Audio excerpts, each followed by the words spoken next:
अस्सलामुअलैकुम।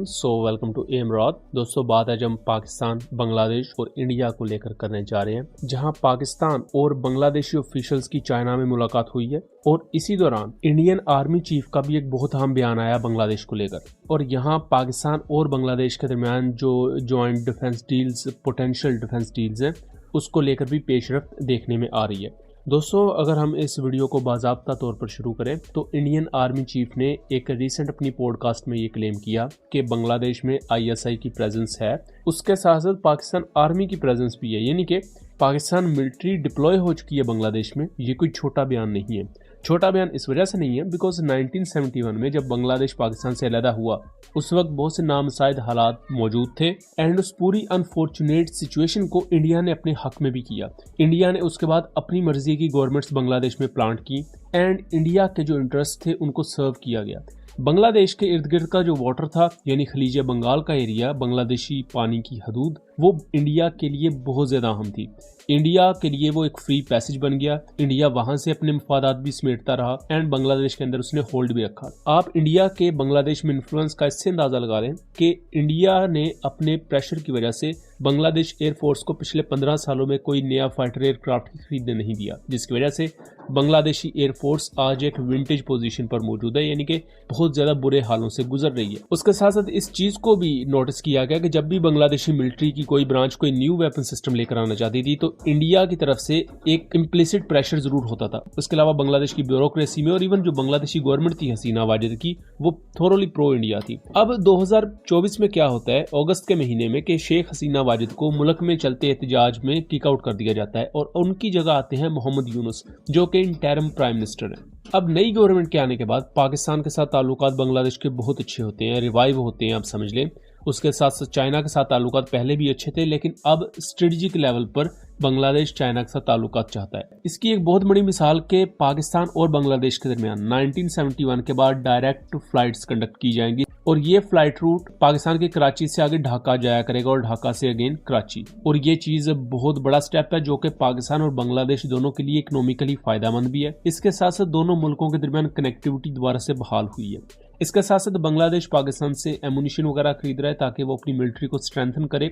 Recently Bangladesh army के second in command जो थे वो पाकिस्तान आए हुए थे, जहां उन्होंने पाकिस्तानी आर्मी चीफ से मुलाकात की, एयर चीफ से, नेवल चीफ से मुलाकात की एंड ऑफिशियली यहाँ बांग्लादेश और पाकिस्तान की तरफ से कहा गया कि बांग्लादेश पाकिस्तान से JF-17 फाइटर एयरक्राफ्ट खरीदने में इंटरेस्टेड है। ये तमाम चीजें जहाँ पाकिस्तान के साथ बांग्लादेश की रिवाइव हो रही थी, वहीं दूसरी तरफ इंडिया के साथ बांग्लादेश के बॉर्डर क्लैशेस शुरू हो जाते हैं, खासतौर पर जॉयपुर हट के एरिया में और बांग्लादेश के बहुत से जो नॉर्दर्न बॉर्डर के एरिया है वहाँ ये कॉन्फ्लिक्ट चलते हैं और अभी तक ये कॉन्फ्लिक्ट वाइज सिचुएशन चल रही है। उस पर हमने डिटेल वीडियोज बनाई हुई है, मैं कोशिश करूंगा कि उनका लिंक डिस्क्रिप्शन में दे दूं ताकि आप उन वीडियोज को देख सकें और उन चीजों को खुद एक्सप्लोर कर सकें। अब रिसेंट दोस्तों डेवलपमेंट क्या हुई है कि इस आईएसआई के मामले को लेकर मैं सबसे पहले बता दूं, या पाकिस्तान आर्मी के डिप्लॉयमेंट के मामले को, कि ना तो आईएसआई इस वक्त बांग्लादेश में है, ना ही पाकिस्तान आर्मी बांग्लादेश में है। ये जो भी इंडियन आर्मी चीफ ने कहा, इसका ना तो उन्होंने कोई सबूत दिया है बल्कि उन्होंने अपनी तरफ से एक स्टेटमेंट दे दी है। बेसिकली इंडियन आर्मी चीफ का ये कहना था कि अगर पाकिस्तान आर्मी वहां पर मौजूद है और आईएसआई की प्रेजेंस है तो इंडिया का जो सिलीगुड़ी कॉरिडोर है उसको बहुत ज्यादा खतरा है, क्योंकि सिलीगुड़ी कॉरिडोर ही मेनलैंड इंडिया को फार ईस्टर्न इंडिया से मिलाता है और अगर इस 20 या 30 किलोमीटर की पट्टी को काट दिया जाए तो इंडिया 2 हिस्सों में तकसीम हो जाएगा। सो ये बेसिकली इंडिया का कंसर्न है। पाकिस्तान मिलिट्री के साथ बांग्लादेश की कोऑपरेशन में इजाफा हुआ है, लेकिन पाकिस्तान आर्मी की डिप्लॉयमेंट की अभी तक कोई ऑफिशियल मालूमात नहीं है। और दो मुल्कों में कोऑपरेशन होने में और एक मुल्क का दूसरे मुल्क में अपनी फौजें डिप्लॉय करने में जमीन आसमान का फर्क होता है। और जहां तक कोऑपरेशन की बात है तो पाकिस्तान और बांग्लादेश ने recently air warfare exercises as well as Aman 2025 में भी बांग्लादेशी नेवल शिप आई हुई थी एंड फ्यूचर में भी पाकिस्तान मिलिट्री की बांग्लादेश के साथ एक्सरसाइजेज होंगी, सो कोऑपरेशन ज्यादा होगा। लेकिन इंडिया जो इस पर नैरेटिव बना रहा है सिलीगुड़ी कॉरिडोर का, ये बिल्कुल बेबुनियाद है। इंडिया को बजाय कि पाकिस्तान बांग्लादेश पर इसका इल्जाम लगाने के बगैर, वो भी सबूत के, इंडिया को मणिपुर के हालात देखने चाहिए, आसाम और इन जैसी स्टेट्स के, ताकि वहां कुछ चीजें बेहतर हो सकें। बहरहाल अब इसके बाद कुछ 2 बड़ी मुलाकातें भी हुई हैं। पहली मुलाकात तो दोस्तों हुई है चाइना के वाइस फॉरेन मिनिस्टर सुन विदोंग की बांग्लादेशी एम्बेसडर के साथ, और इस बांग्लादेशी एम्बेसडर का नाम है नजमुल इस्लाम। और इस मुलाकात में चाइना ने फुली अफर्म किया है कि चाइना मिलिट्री सपोर्ट प्रोवाइड करेगा बांग्लादेश को सबमरीन वॉरशिप्स, अगर बांग्लादेश को जो मतलब जरूरत होगी मिलिट्री की डोमेन में, चाइना वो प्रोवाइड करने के लिए तैयार है।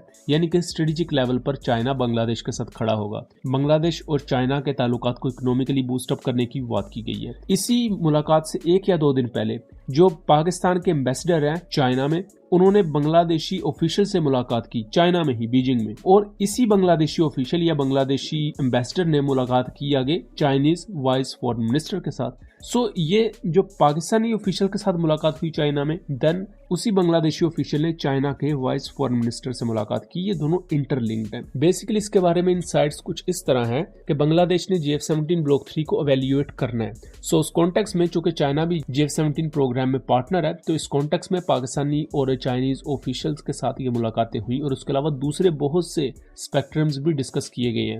लेकिन इस चीज को GF-17 की उस पोटेंशियल एक्विजिशन की तरफ भी पॉइंट आउट किया जा रहा है, जो कि पाकिस्तान और बांग्लादेश को लेकर बहुत ज्यादा अहम होने वाली है और एक बहुत बड़ा बेंचमार्क होगा ये पाकिस्तान और बांग्लादेश के बायलैटरल रिलेशंस को लेकर, क्योंकि अल्टीमेटली बांग्लादेश को अगले 5 से 6 सालों के अंदर अपने पुराने F-7 रिप्लेस करने पड़ेंगे, क्योंकि अब वो इतने ज्यादा वर्थवाइल नहीं है जैसा कि थ्रेट्स बांग्लादेश के खिलाफ हैं कि एक तरफ म्यांमार है जिसके पास बहुत बड़ी एयरफोर्स है, एंड दूसरी तरफ इंडिया है जिसके साथ इस वक्त एक्टिवली बॉर्डर क्लैशेस चल रहे हैं।